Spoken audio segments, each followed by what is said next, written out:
السلام علیکم ورحمۃ اللہ وبرکاتہ۔ بسم اللہ الرحمن الرحیم، وصلی اللہ علی سیدنا محمد وعلی آلہ وصحبہ وسلم۔ گزشتہ درس میں، جو کہ 24واں درس تھا، آج 25واں درس ہے موطا کے حوالے سے۔ گزشتہ درس میں ہم نے 24ویں درس میں حضرت امام مالک رحمہ اللہ کی طرف سے لائے گئے عصر، جو نماز جمعہ کے حوالے سے تھا، جو کہ 13واں عصر تھا، اس پہ ہم نے بات کی۔ اگر آپ اپنی کتاب میں دیکھیں گے تو اس کا ہم ریویژن کر لیتے ہیں تاکہ بات کنیکٹ ہو سکے۔ 13واں جو عصر ہے وہ حدثنی یحییٰ عن مالک عن امیہ ابی سہیل ابن مالک عن ابیہ انہ قال، کہ حضرت ابو سہیل ابن مالک بیان کرتے ہیں کہ وہ روایت کرتے ہیں اپنے والد سے، یعنی مالک سے، جو کہ دادا ہے حضرت امام مالک کے۔ ان سے وہ روایت کرتے ہیں انہ قال، کہ انہوں نے بیان فرمایا، کنت ارا تنفسا لعقیل ابن ابی طالب، کہ وہ دیکھتے تھے تنفسا، جس کو ہم نے دری کہا، چھوٹا سا قالین کہا، تو وہ دیکھا کرتے تھے جو حضرت عقیل ابن ابی طالب کا تھا، یوم الجمعہ، جمعہ کے روز، تطرح الی جدار المسجد الغربی، کہ جس کو ڈال دیا جاتا تھا، بچھایا جاتا تھا مسجد نبوی کے غربی سائڈ، یعنی مغرب کے سائڈ میں۔ فَإِذَا غَشِيَتْ تِنْفِسَ كُلَّهَا ظِلُّ الجدار، جب دیوار کا سایہ مکمل طور پر اس دری کو ڈھانپ دیتا تھا، خرج عمر ابن الخطاب، حضرت عمر ابن خطاب رضی اللہ تعالی عنہ نکلتے تھے، وصلی الجمعہ، اور وہ جمعہ کی نماز پڑھاتے تھے۔ قال مالک، مالک نے کہا، یعنی والد ابی سہیل، انہوں نے کہا، ثم نرجع، پھر اس کے بعد ہم لوٹتے تھے، بعد صلاۃ الجمعہ، جمعہ نماز کے بعد، فنقیل قائلۃ الضحیٰ، پھر اس کے بعد ہم جو دوپہر کی نیند ہوتی تھی، مختصر سی نیند جو عرب کیا کرتے ہیں، پھر وہ ہم کیا کرتے تھے۔ یہ ہم نے گزشتہ درس، جو کہ 24واں درس تھا، اس میں ہم نے اس پہ تفصیلاً بات کی۔ آج ہم 25ویں درس پہ ہیں، اور آج ہم کچھ بنیادی چیزیں پھر بیان کریں گے۔ پہلی چیز جس کی طرف آپ کو توجہ دینی ہے وہ یہ کہ ہم نے ابتدائی دروس میں ہی کہا کہ ہم جو کچھ موطا امام مالک کے حوالے سے یہاں بیان کریں گے وہ اصلاً علماء نے بیان کیا ہے، وہ ہماری طرف سے نہیں ہوگا، یعنی کوئی ہماری اس میں مداخلت نہیں ہوگی۔ امت کے علماء، خصوصاً جو مالکی علماء ہے، انہوں نے جو کچھ بیان فرمایا ہے وہ ہم یہاں پر نقل کریں گے اور اس کو آسان کرنے کی کوشش کریں گے۔ بہرحال جب ہم نے یہ عصر پڑھا کہ حضرت عمر رضی اللہ تعالیٰ عنہ جب جمعے کے لیے نکلتے تھے تو اس وقت سایہ جو ہوتا تھا وہ پورا اس دری کو کور کرتا تھا جو مسجد کے غرب میں ہوا کرتی تھی۔ تو اس پہ ہم نے پھر بات بھی کی کہ کیا وہ دری مسجد کے اندر ہوا کرتی تھی یا مسجد سے باہر ہوا کرتی تھی۔ اب دیکھ لیجئے کہ ہمارے یہاں ماڈرن سوشل سائنس میں آپ کہہ سکتے ہیں ایک چیز ڈسکس کی جاتی ہے ریسرچ میں، جس کو ہم ریسرچ گیپ کہتے ہیں، کہ کون سا ایریا وہ ہے تحقیق میں جو ابھی ہم نے کور نہیں کیا ہے۔ تو وہ ریسرچ گیپ جو ہوتی ہے اس کو کور کرنے کے لیے ہمارے پاس کچھ چیزیں ہوتی ہیں، کچھ ٹولز ہوتے ہیں ریسرچ میں، جن کو ہم ہائپوتھیسس کہتے ہیں۔ تو ہمارے پاس H1 H2 H3 جو ریسرچ کرتے ہیں ان کو یہ چیز پتہ ہے کہ وہ مختلف ہائپوتھیسس کو بنیاد بنا کر پھر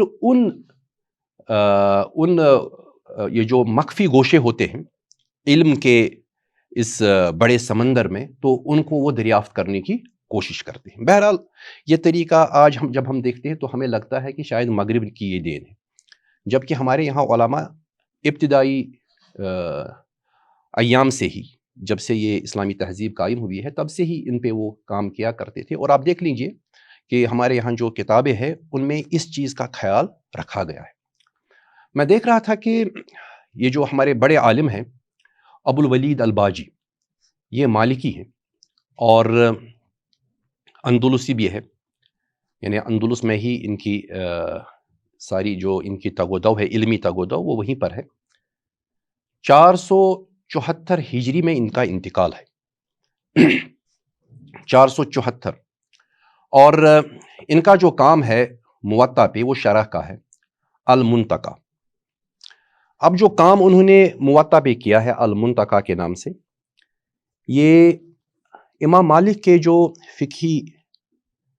امام مالک کی جو فقہی پوزیشنز ہے ان پہ یہ تفصیلاً بات کرتی ہے، اور اس حوالے سے یہ بہت اہم کتاب ہے المنتقا۔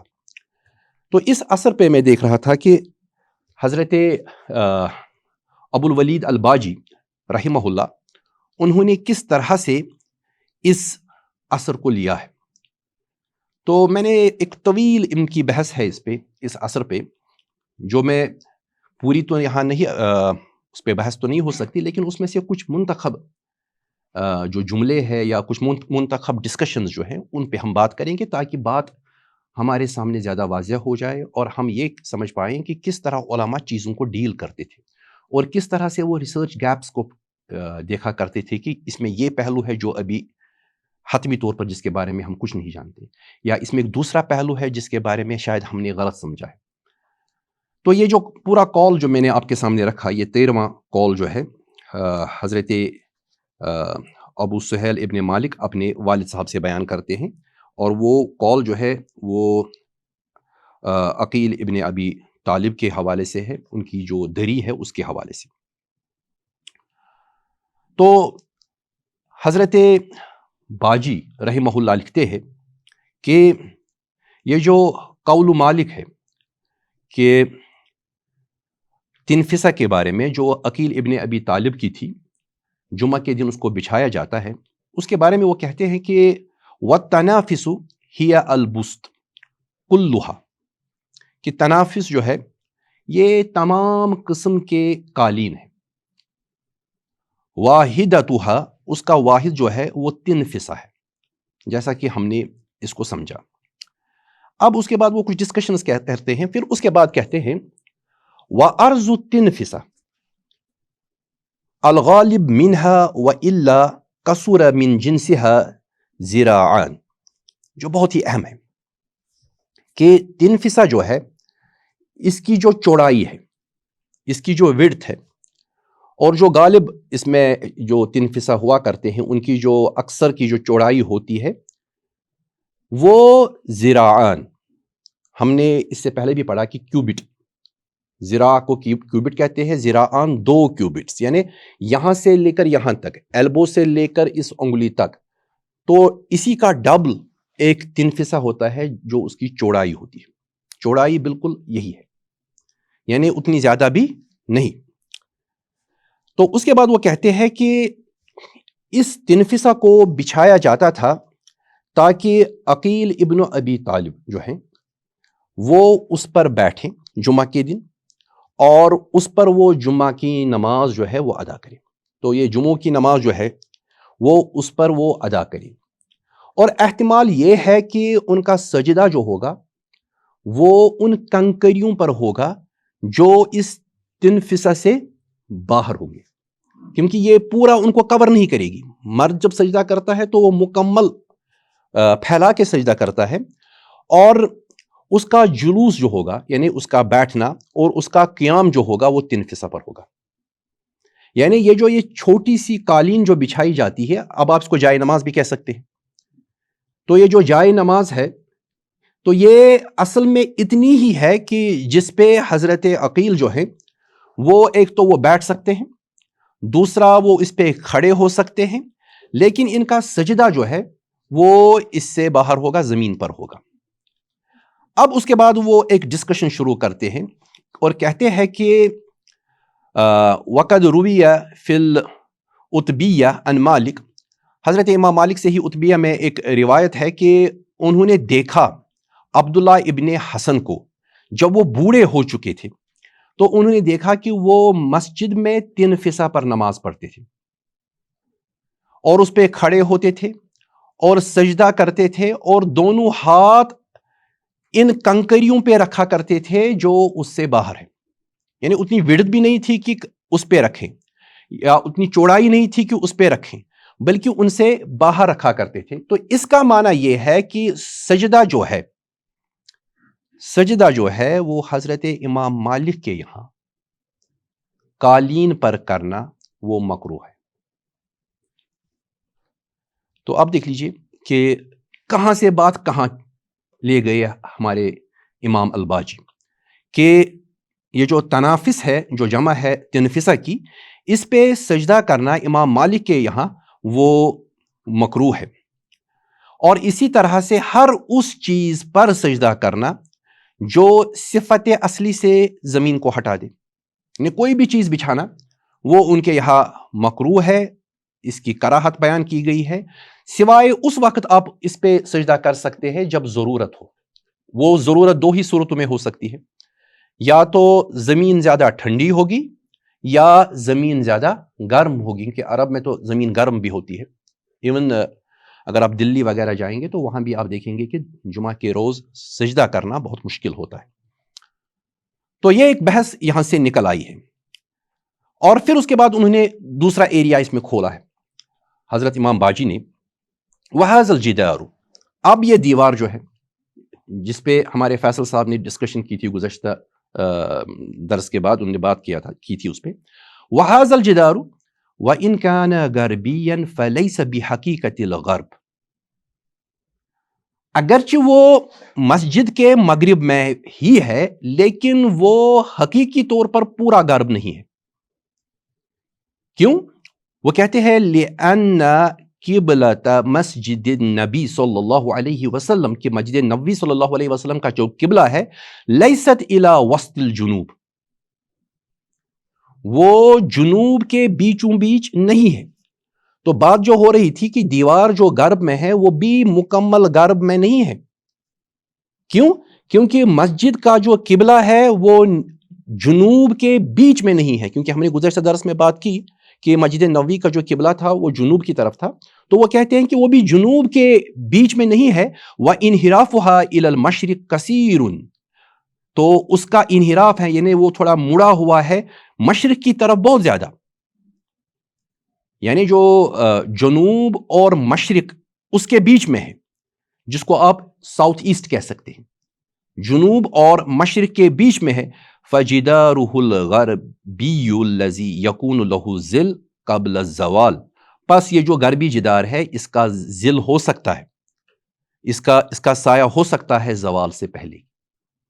تو یہ جو ہم نے گزشتہ درس کے بعد جو ہماری یہ یہاں پر چائے پہ جو بحث ہوئی، کہ جب ہم چائے پی رہے تھے کہ یہ کیسے ہو سکتا ہے، فیصل صاحب کا یہ اعتراض تھا. تو حضرت امام باجی جو مالکی مذہب سے، وہ کہتے ہیں کہ یہ ہو سکتا ہے کہ قبل زوال جو ہے وہ سایہ ہو سکتا ہے. وَلَكِنَّهُ لَا يَمْتَدُّ الذِّرَاعَيْنِ وَنَحْوَهُمَا. لیکن وہ زیادہ نہیں ہو سکتا ہے 2 ذراعوں سے یا اس کے برابر، بقدر تنفسہ الا بعد زوال، اس برابر جس برابر وہ تنفسہ تھی، کیونکہ وہ پوری کی پوری آتی تھی نا سائے میں، وہ نہیں ہو سکتا ہے. ہاں وہ آ سکتی ہے جب زوال کے بعد دیکھیں گے. یہ امام مالک کا ہے. تو یہ جو تنفسہ ہے یہ مسجد کے اندر ہی ہے، ہاں زوال کے بعد تو یہ مکمل اس میں سائے میں آ سکتی ہے. تو یہ بحث انہوں نے کھولی ہے. پھر انہوں نے کہا ہے کہ حضرت امام باجی نے بیچ میں نے کچھ چھوڑ دیا، وقال داودی. اب حضرت داودی بیان فرماتے ہیں، انما ذلك في الشتاء لامتداد الظل وانحراف الجدار فیکون له ظل قبل الفی. اور یہ ہو سکتا ہے شتاء میں، یعنی سردی کے موسم میں. جس طرح آج ہمارے ہاں سردی ہے تو ظل جو ہے وہ بڑا ہو جاتا ہے، تو اسی طرح سے یہ ہو سکتا ہے سردی میں، اور اس وقت جو سایہ ہوتا ہے وہ لمبا ہوتا ہے. اور جو یہ دیوار تھی، یہ اگر یہ تھوڑی بینٹ ہو، اس میں انحراف ہو، تب جا کر یہ ہو سکتا ہے. اور یہ ظل جو ہو سکتا ہے قبل الفی، یعنی زوال سے پہلے. اب دو چیزیں یہاں پر انہوں نے سامنے لائی. انہوں نے یہ بحث بھی کی ہے کہ یہ وہی کہہ سکتا ہے جس نے وہ جگہ دیکھی ہو، وہ دیوار دیکھی ہو، وہ قالین دیکھا ہو. وہ بحث بھی انہوں نے کی ہے، بہرحال ہم اس کو چھوڑ رہے ہیں. تو یہ تب ہو سکتا ہے کہ جب سردی کا موسم ہو اور جو دیوار ہے تھوڑی بہت اس میں وہ تھوڑی جھکی ہوئی ہو، اس میں ٹیڑھ ہو. اب دیکھ لیجئے کیا کیا ایریاز وہ کھول رہے ہیں جن کو ہم ریسرچ گیپ کہہ سکتے ہیں. وَيَحْتَمِلُّ أن يكون هذا الحائط قد غير عما كان عليه في زمن النبي صلى الله عليه وسلم برفع ووضع رف عليه فإن عمر بن الخطاب رضی اللہ عنہ قد زاد في المسجد. اور احتمال یہ ہے، پاسبلٹی یہ ہے، اب اس میں آپ کے لیے ریسرچ گیپ ہے، آپ اس کو مزید انویسٹیگیٹ کریے. اور وہ احتمال یہ ہے کہ یہ جو دیوار ہے اس کو بدل دیا ہو اس حالت سے جو حالت اس کی رسول اللہ صلی اللہ علیہ وسلم کے زمانے میں تھی. یا تو اس دیوار کے اوپر دیوار بنائی گئی ہے، اس کو بلند کیا گیا ہے، یا اس کے اوپر جو دیوار جب کھڑی ہوتی ہے نا، دیوار کے اوپر ایک قسم کا شیلف ڈال دیا جاتا ہے تاکہ وہ پانی سے خراب نہ ہو. دیوار کے اختتام پر وہ ایک شیلف آتا ہے، ایک قسم کا وہ ایک چھوٹی سی چھت ڈال دی جاتی ہے تاکہ دیوار خراب نہ ہو. تو وہ کہتے ہیں کہ دو میں سے ایک چیز ہو سکتی ہے. پہلی چیز یہ کہ عمر کے زمانے کے آتے آتے ہم دیکھتے ہیں کہ چیزوں میں تبدیلی آ گئی ہے. ممکن ہے کہ وہ دیوار جو رسول کائنات صلی اللہ علیہ وسلم کے دور میں تھی اس میں تبدیلی آئی ہو، اور یہ بھی ممکن ہے کہ اس کو بلند کیا گیا ہو، اور یہ بھی ممکن ہے کہ اس پہ اوپر وہ چھوٹی سی وہ چھت ڈال دی گئی ہو، کیونکہ عمر رضی اللہ تعالی عنہ کے زمانے میں مسجد میں توسیع کی گئی تھی. توسیع اب دیکھ لیجیے کس طرح سے یہ بحث آگے لے رہے ہیں. جیسا کہ حضرت امام بخاری نے روایت کیا ہے، اور اس میں وہ پوری حدیث انہوں نے بیان کی ہے کہ كنا نصلي مع النبي صلی اللہ علیہ وسلم في الجمعة ثم ننصرف وليس للحيطان ظل نستظل فيه، کہ دیوار ہم نماز پڑھتے تھے رسول اللہ صلی اللہ علیہ وسلم کے ساتھ، پھر ہم نکلتے تھے اور ہم جب لوٹتے تھے تو ہم دیکھتے تھے کہ دیواروں کا کوئی سایہ نہیں ہوتا تھا جس میں ہم سایہ لیتے اور ہم وہاں پر راحت اختیار کرتے، اس سائے میں بیٹھتے، تھوڑا سستا لیتے. ایسا کوئی سایہ ہوتا نہیں تھا. تو اس کے بعد وہ کہتے ہیں کہ پھر کھولتے ہیں پاسبلٹیز، جس کو آپ کہہ سکتے ہیں ریسرچ گیپ. فَيَحْتَمِلُّ أَن تَكُونَ الْحِيطَانُ فِي ذَلِكَ الْوَقْتِ لَيْسَ لَهَا عُلُوٌ. احتمال یہ ہے کہ اس زمانے میں جو دیوار ہوا کرتے تھے وہ بلند نہیں ہوتے تھے، ان میں بلندی زیادہ نہیں ہوتی تھی. وَلَا رَفٌ تَقْتَضِي الظِّلَّ فی اول زوال، اور نہ ان میں اوپر وہ چھت یا وہ ایک قسم کا آپ سمجھ لیجئے شیلف جیسا وہ نہیں ڈالا جاتا تھا جس میں زوال سے پہلے وہ سایہ آ جاتا. فی اول زوال یعنی ابتدا میں جب زوال مکمل ہوتا کہ ان میں سایہ آ جاتا. جب وہ صحابی نکلتے تھے تو وہ دیکھتے تھے کہ چھوٹے دیوار ہے، سایہ ہی نہیں ہے، اور اوپر بھی کوئی اس میں چھت والا کوئی حصہ نہیں ہے جو سائے کو مزید پیدا کرتا، وہ بھی نہیں ہے. اب یہ کھول رہے ہیں ہمارے لیے، ہم ان چیزوں کو خود جا کر دیکھیں. یا دوسری صورت یہ بھی ہو سکتی ہے، اب یکون خبر ابن ابی سلمہ عن حیطان، جو ابو سلمہ نے ابن ابی سلمہ نے جو دیواروں کے بارے میں جو خبر دی ہے، یہ بھی ہو سکتا ہے کہ وہ معتدلۃ الی الجنوب، کہ یہ حیطان جو ہے یہ رخ کیے ہوئے ہوں جنوب کی طرف، جنوب کی طرف، ساؤتھ کی طرف. من دور المدینہ وغیرہما، یہ جو مدینہ کے جو مکان تھے ان میں یہ دیواریں جو ہیں وہ جنوب کی طرف رخ کی ہوئی ہوں. اگر وہ جنوب کی طرف ہے تو ان میں پھر سایہ نہیں بنے گا. یہ بھی ہو سکتا ہے کہ ابن ابی سلمہ کی جو بات ہے کہ سایہ نہیں ہوتا تھا، وجہ یہ بھی ہو سکتی ہے جن دیواروں کو وہ دیکھتے تھے کیونکہ بستی کا رخ ہی اس طرف سے جنوب کی طرف تھا کہ سایہ ہی نہیں بنے گا. پھر اس کے بعد وروا ابن زیاد، اور ابن زیاد نے روایت کی ہے ان مالک، حضرت امام مالک سے. امام مالک سے باہر نہیں جا رہے ہیں، انہی کے آگے پیچھے یہ گم رہے، کہ معنی ذالک انہم کانوا ینصرفون ولیس للحیطان ذل ممدود وقد زاغت الشمس. اس کا معنی یہ ہے کہ وہ لوٹتے تھے جمعہ نماز ادا کرنے کے بعد رسول اللہ صلی اللہ علیہ وسلم کے ساتھ، اور دیواروں کا سایہ نہیں ہوتا تھا، لمبا سایہ نہیں ہوتا تھا، اس کے باوجود کہ سورج جو ہے وہ ڈھل چکا تھا. یعنی سورج جب ڈھل چکا ہے زوال کے بعد، تو اس کا معنی یہ بھی ہو سکتا ہے کہ اس کے باوجود دیواروں کا سایہ نہیں ہوتا تھا. امام مالک اس کو اس سینس میں لے رہے. پھر اس کے بعد وہ کہتے ہیں اس کا ایک معنی یہ بھی ہے، دیکھیے کیسی کیسی پاسبلٹیز کھول رہے ہیں.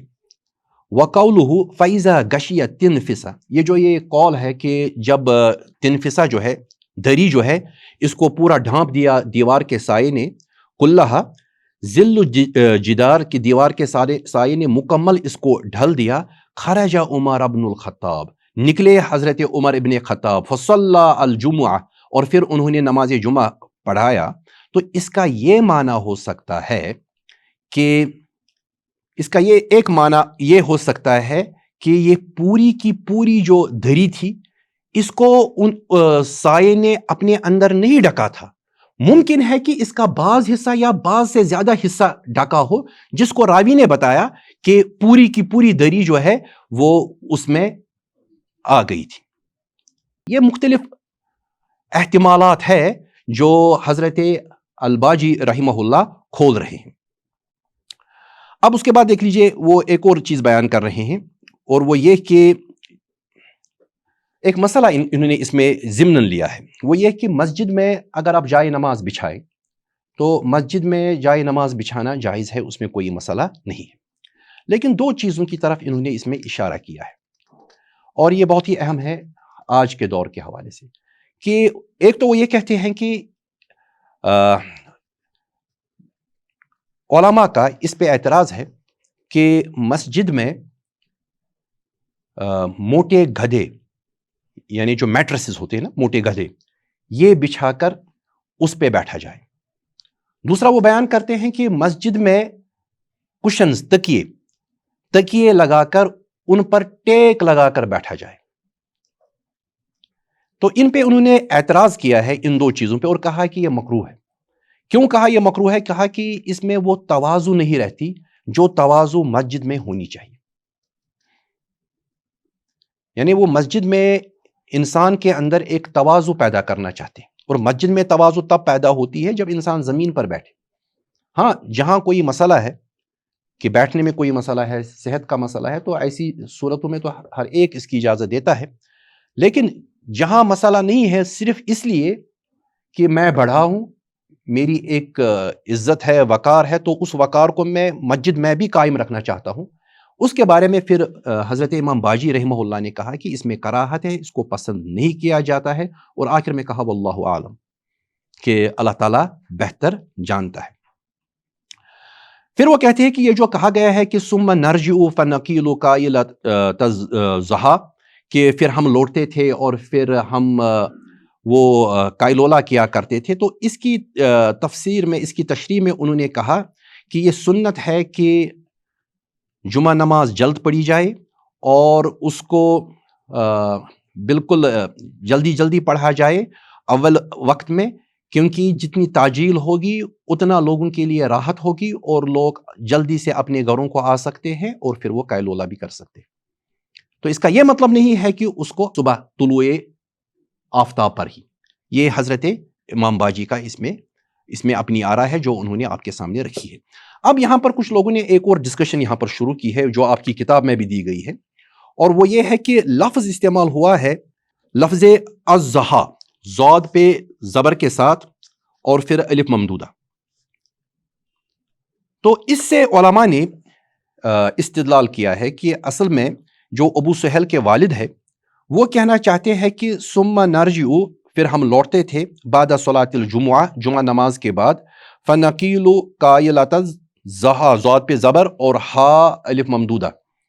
تو اس کے بارے میں وہ کہتے ہیں کہ ضحا اور ضحا، ضاد پہ پیش اور ہا پہ الف مقصورہ جو ہے وہ نہیں کہا گیا ہے، بلکہ ضاد پر زبر ہے اور الف ممدودہ ہے. اس کا مطلب یہ ہے کہ جب سورج پورا روشن ہو اور شدت ہو گرمی میں، یعنی وہ تب ہے جب زوال کے بعد ہوگا، جبکہ ضحیٰ جو ہے وہ وقت ہے جو زوال سے پہلے ہو، جب سورج طلوع ہو جائے اس کے بعد کا وقت۔ تو یہاں پر راوی نے ضحیٰ بھی کہا ہے، تو یہ بھی دلالت، ضحیٰ کہنے سے یہ دلالت ہو رہی ہے کہ یہ وہ وقت ہے جو بعد زوال، یہ بھی علماء نے اس کے بارے میں کہا ہے۔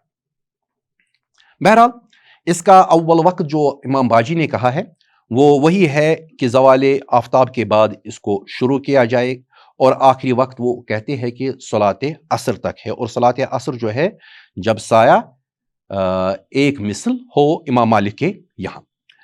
اچھا، اس کے بعد انہوں نے کئی ڈسکشنز اس میں پھر اٹھائی ہیں جو بہت ہی اہم ہے کہ جمعہ کو اول وقت میں پڑھا جائے کیونکہ اس میں لوگوں کا جمع ہونا ہے اور یہ سنت کے موافق ہے اور یہ فضیلت کا باعث بنتا ہے، اور لوگ اس کو بالکل مؤخر کر دیتے ہیں آخری وقت تک، جس طرح ہمارے یہاں کشمیر میں بھی یہ عادت اب بنی ہے کہ بہت لمبے خطبے ہوتے ہیں اور پھر اس کو آخری وقت میں لوگ پڑھتے ہیں۔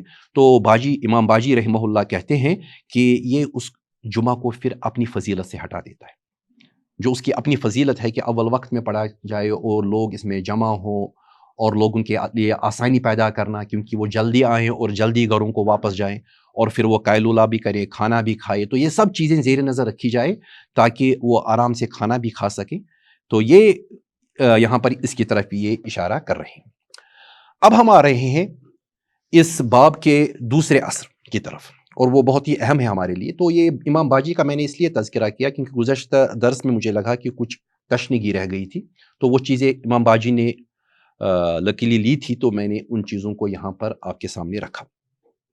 اب 14واں اثر دیکھ لیجئے، 14th جو ہے، وحدثنی عن مالک، پھر وہی جو سند کا معاملہ چل رہا ہے کہ مجھ سے بیان کیا گیا حضرت امام مالک کی روایت سے، ان عمر ابن یحییٰ المازنی، اور وہ روایت کرتے ہیں عمر ابن یحییٰ المازنی سے، ان ابن ابی سلیط، اور وہ روایت کرتے ہیں ابن ابی سلیط سے، ان عثمان ابن عفان، کہ حضرت عثمان ابن عفان رضی اللہ تعالی عنہ، صلی الجمعہ، کہ انہوں نے جمعہ کی نماز پڑھی بالمدینہ، مدینہ منورہ میں، وصلی العصر بملل، اور انہوں نے عصر کی نماز ملل میں پڑھی اسی دن۔ قال مالک، اب حضرت امام مالک نے بیان فرمایا، کیا کہا؟ وَذَلِكَ لِلتَّحْجِيرِ وَسُرْعَةِ السَّيْرِ، یہ تب ممکن ہے جب جمعہ کی نماز میں تبکیر ہو، یعنی جمعہ کی نماز کو اول وقت میں پڑھا جائے، وَسُرْعَةِ السَّيْرِ، اور جو سواری ہے وہ تیز ہو۔ اب دیکھیے یہ کانٹیکسٹ، یا میں یہ کہہ لوں کہ وہ ایک معنی اس کا متعین کرتے ہیں حضرت امام مالک، جو اوپر انہیں اثر لایا ہے اور اس کے بعد اس کا معنی متعین کیا جاتا ہے۔ بہرحال اس اثر کو ہم لیں گے آرام سے۔ ہمارے پہلے راوی جو ہے وہ تو جس طرح سلسلہ چل رہا ہے حضرت امام مالک تک، وہ تو ہمیں پتہ ہے۔ اس کے بعد جو ہمارے پہلے راوی ہے وہ عمر ابن یحییٰ المازنی، انصاری ہے، مدنی ہے، المازنی ہے، طبقہ ان کا چھٹا ہے، اور سکونت ان کی مدینہ ہے۔ ہمارے یہاں یہ کلیئر ہے کہ حضرت امام مالک کے اکثر جو ان کے شیوخ ہیں وہ مدنی ہیں، کچھ غیر مدنی شیوخ سے انہوں نے علم لیا ہے۔ تو یہاں پر عمر جو ہے وہ حضرت امام مالک کے اساتذہ میں ہیں، ان کے شیوخ میں سے ہیں۔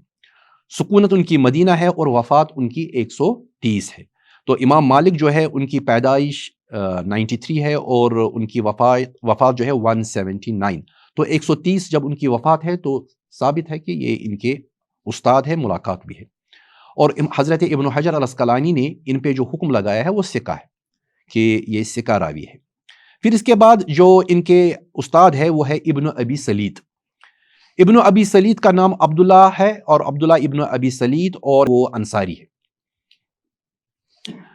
ابن حبان جو ہے ہمارے بڑے محدث ہے اور جرح و تعدیل میں ایک مقام رکھتے ہیں، انہوں نے الثقات جو ان کی معروف کتاب ہے اس میں پہلے اس کو ابن ابی سلیط جو ہے یعنی عبداللہ کو، ان کو پہلے انہوں نے طبقہ صحابہ میں ذکر کیا ہے، اور کہا ہے کہ ان کے بارے میں دعویٰ کرتا ہے، ایک طبقہ دعویٰ کرتا ہے کہ ان کو شرف صحابیت حاصل ہے، اس لیے وہ ان کو پہلے صحابیوں کے زمرے میں لاتے ہیں، پھر ان کو وہ طبقہ تابعین یعنی تابعین کے زمرے میں ذکر کرتے ہیں، یعنی وہ بتاتے ہیں کہ اصل میں وہ تابعی ہے۔ ابن حجر نے رحمہ اللہ انہوں نے کہا ہے کہ ان کے والد بدری تھے۔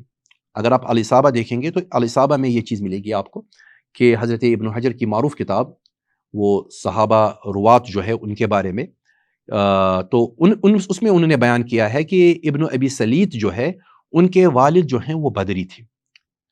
تو اس سے یہ پتہ چلتا ہے کہ مقام کیا ہے سند کا، کہ ایک صحابی جو بدری ہے اور ان سے لینے والے حضرت امام مالک کے استاذ ہیں۔ پھر وہ بیان کرتے ہیں کس کے بارے میں، بہرحال وہ سند کا حصہ تو نہیں ہے، لیکن جس کے بارے میں بیان ہو رہا ہے وہ عثمان ابن عفان ہے۔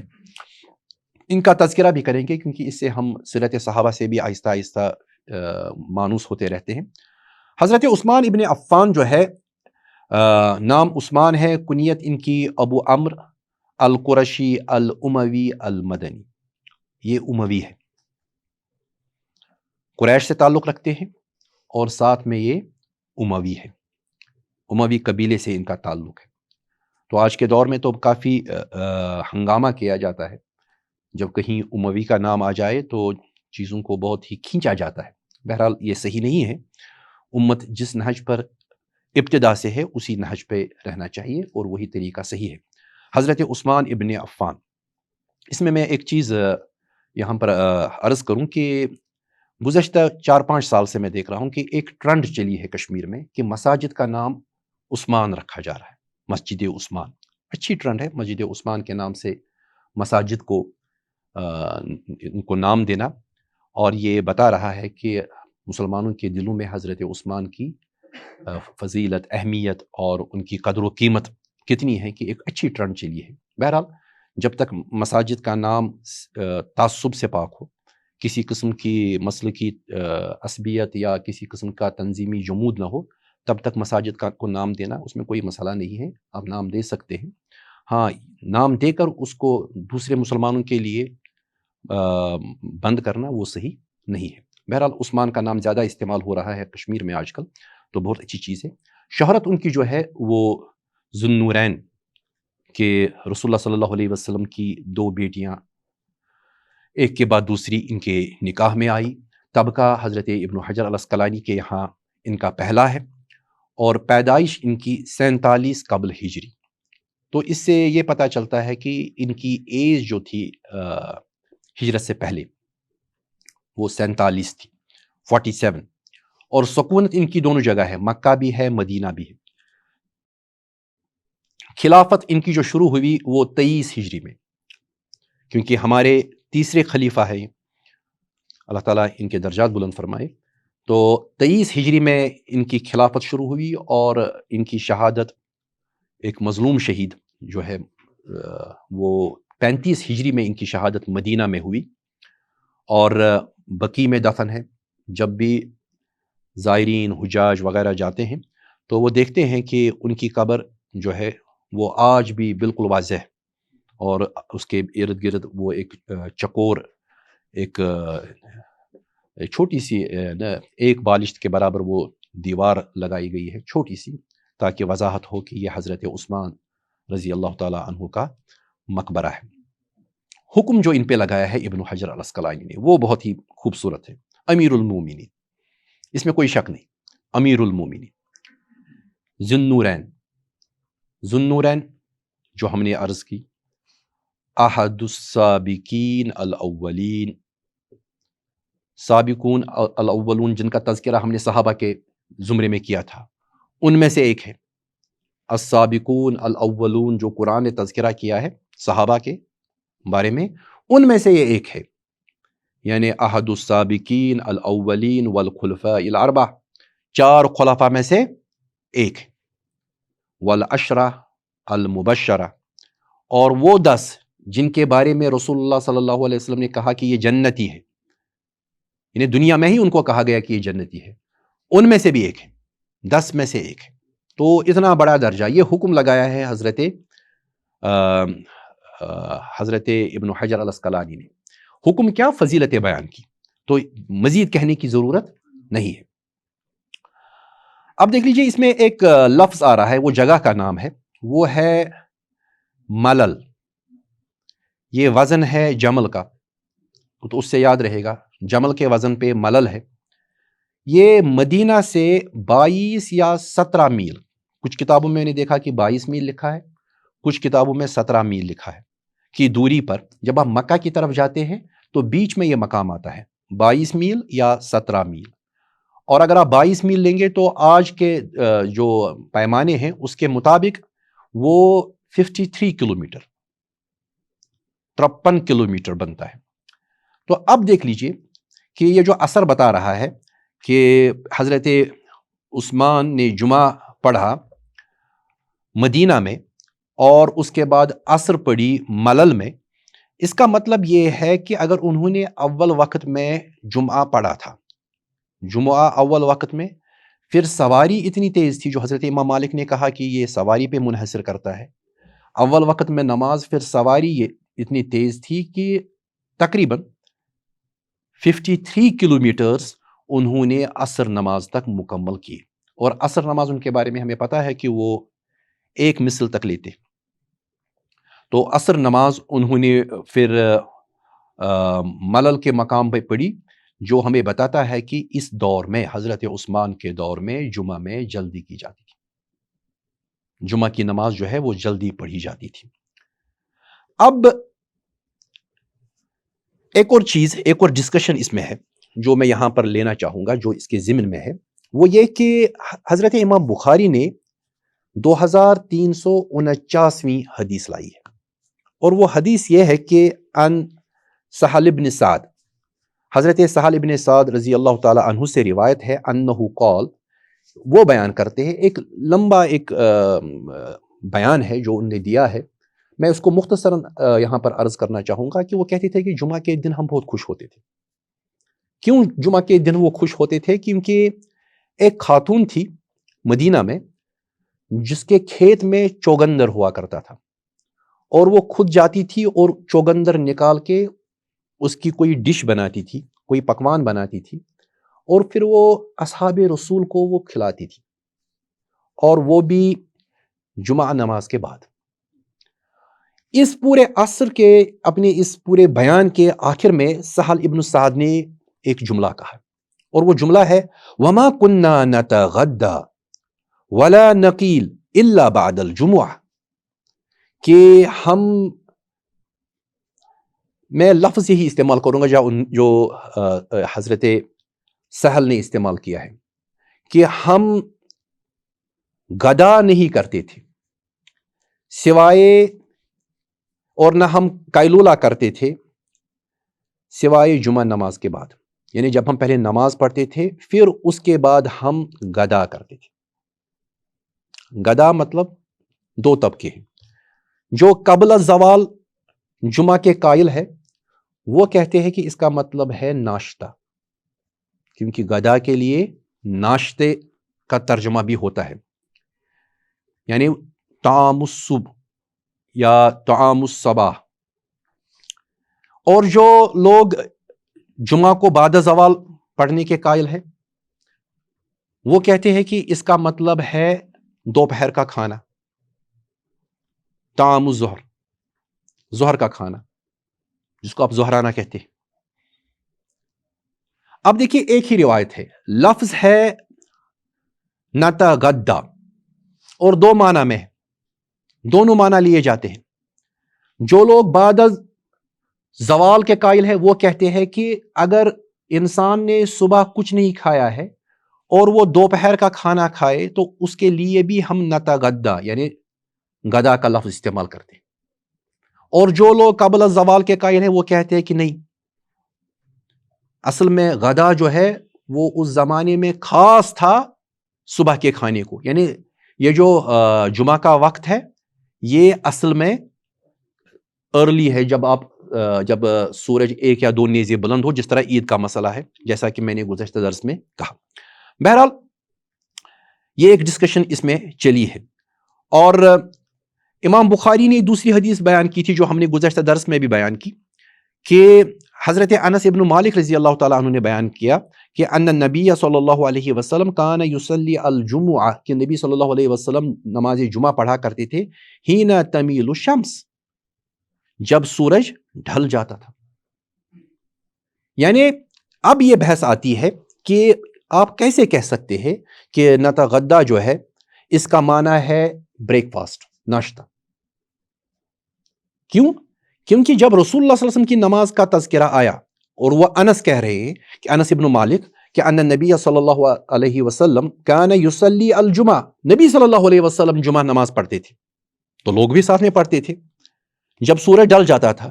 یہ کیسے ممکن ہے کہ آپ کہیں گے وما کننا نتغدا ولا نقیل الا بعد الجمعہ، یہاں پر آپ نتغدا سے معنی لیں گے قبل الزوال، ناشتہ. کیا رسول اللہ صلی اللہ علیہ وسلم الگ نماز پڑھتے تھے اور صحابہ الگ نماز پڑھتے تھے؟ اور دونوں بخاری میں ہیں. یہ بحث بھی اس میں آئی ہے اور لوگوں نے اس پہ بات کی ہے. بہرحال یہ میں ڈسکشنز آپ کے سامنے رکھ رہا ہوں تاکہ ہم امام مالک، کیونکہ امام مالک نے جو اوقات کے بارے میں بات کی ہے وہ بہت ہی اہم ہے، کیونکہ انہوں نے تفصیل کے ساتھ ان چیزوں کو بیان کیا ہے. اب یہاں پر میں ایک چیز عرض کر لوں کہ ہمارے یہاں کچھ چیزیں ہیں جو یہ جو سہل ابن سعد کا جو قول ہے کہ وہ چوگندر وغیرہ تیار کر کے رکھتی تھی اور ہم کھاتے تھے، اس میں کچھ چیزیں سامنے آ رہی ہیں. یہ مدینے کا معاملہ ہے. پہلی چیز یہ سامنے آتی ہے کہ خاتون کھیت میں جا سکتی ہے، کیونکہ ہمارے کشمیری سماج میں یہ ایک بڑا مسئلہ ہے. یہاں خاتون زیادہ کھیت میں جاتی ہے.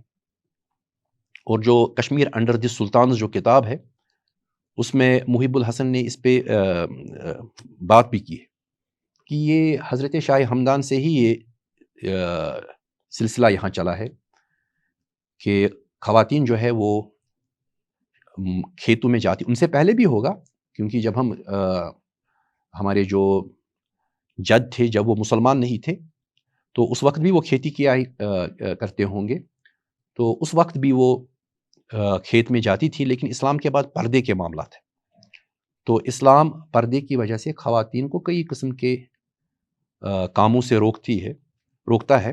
اور اگر خاتون کھیت میں جا رہی ہے اور پردے کا اہتمام نہیں ہے تو علماء نے اس پہ اعتراض کیا. یہ جو سہل ابن سعد کا یہ جو سٹیٹمنٹ ہے، ان کا جو بیان ہے کہ وہ کھیت میں جاتی تھی اور وہ چوگندر لاتی تھی اور پھر اس کو پکاتی تھی پھر کھلاتی تھی، اس میں کہیں یہ نہیں کہا گیا ہے کہ اس میں پردے کا اہتمام نہیں ہوا کرتا تھا. یہ جو لوگ دلیل بناتے ہیں اس قول کو، ہمارے یہاں چونکہ جو سماج ہے اس میں پردے کا اہتمام نہیں رہتا ہے کھیتوں میں. حالت تو یہ ہے کہ اب جب مزدور لائے جاتے ہیں ان کے ساتھ گھر کی خواتین ہوتی ہیں اور وہ کھیت میں کام کرتی ہیں، اور پورا وہ جو معاملہ ہے کیونکہ کام کے وقت تو آپ پردے کا اہتمام نہیں کر سکتے، تو اس پہ علماء نے بات کی ہے کہ خواتین جو ہے وہ کھیت میں کام کر سکتی ہے لیکن پردے کا اہتمام کر کے، نہیں تو اس سے بچنا ہے. دوسری چیز یہ کہ غیروں کے لیے خاتون ضیافت کا اہتمام کر سکتی ہے. تیسری چیز یہ کہ جمعہ کے روز بھی ضیافت کا اہتمام کیا جا سکتا ہے، جس طرح ہمارے یہاں کچھ علاقوں میں ہے کہ جمعہ نماز کے بعد چند لوگوں کے لیے ضیافت کا اہتمام کیا جاتا ہے. اور ایک چیز اس سے یہ بھی نکلتی ہے کہ نماز کے بعد کھانا اور قیلولہ ہونا چاہیے. اس سے پہلے کھانا پسند نہیں کرتے تھے علماء. جمعہ نماز کے بعد کھانا بھی ہوگا، قیلولہ بھی ہوگا. تو یہ کچھ چیزیں اس سے نکل کر سامنے آتی ہے. بہرحال علماء نے کہا ہے کہ یہ جو احادیث یا یہ جو آثار حضرت امام مالک نے لائے ہیں، ان کے بارے میں انہیں کہتے ہیں کہ یہ جو نصوص ہیں ان میں اجمال ہے، مجمل ہے، وضاحت نہیں ہے، اور ان میں دونوں قسم کے احتمالات پائے جاتے ہیں.